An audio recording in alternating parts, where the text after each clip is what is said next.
एक बार एक किसान परमात्मा से बड़ा नाराज हो गया। कभी बाढ़ आ जाए, कभी सूखा पड़ जाए, कभी धूप बहुत तेज हो जाए तो कभी ओले पड़ जाए।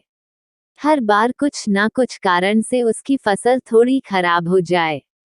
एक दिन बड़ा तंग आकर उसने परमात्मा से कहा, देखिए प्रभु, आप परमात्मा हैं, लेकिन लगता है आपको खेती बाड़ी की ज्यादा जानकारी नहीं है। एक प्रार्थना है कि एक साल मुझे मौका दीजिए, जैसा मैं चाहूँ वैसा मौसम हो, फिर आप देखना मैं कैसे अन्न के भंडार भर दूंगा। परमात्मा मुस्कुराए और कहा, ठीक है, जैसा तुम कहोगे वैसा ही मौसम दूंगा, मैं दखल नहीं करूंगा। किसान ने गेहूं की फसल बोई, जब धूप चाही तब धूप मिली, जब पानी तब पानी।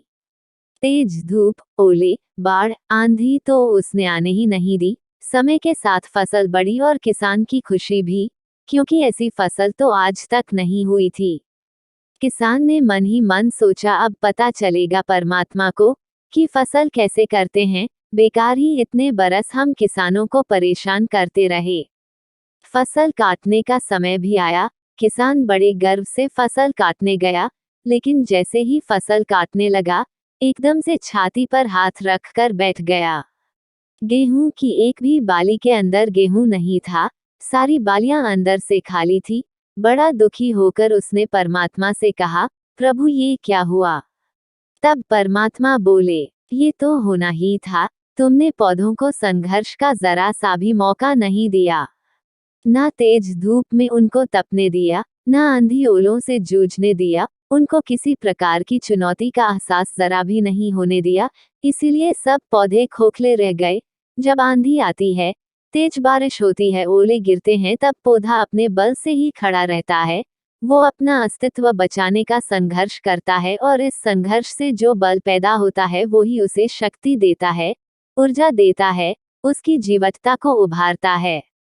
सोने को भी कुंदन बनने के लिए आग में तपने, हथौड़ी से पिटने, गलने जैसी चुनौतियों से गुजरना पड़ता है, तभी उसकी स्वर्णिम आभा उभरती है, उसे अनमोल बनाती है।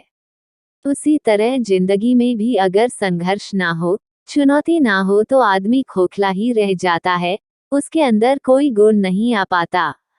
ये चुनौतियां ही हैं जो आदमी रूपी तलवार को धार देती हैं, उसे सशक्त और प्रखर बनाती हैं।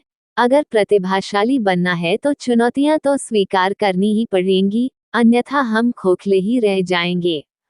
अगर जिंदगी में प्रखर बनना है, प्रतिभाशाली बनना है, तो संघर्ष और चुनौतियों का सामना तो करना ही पड़ेगा।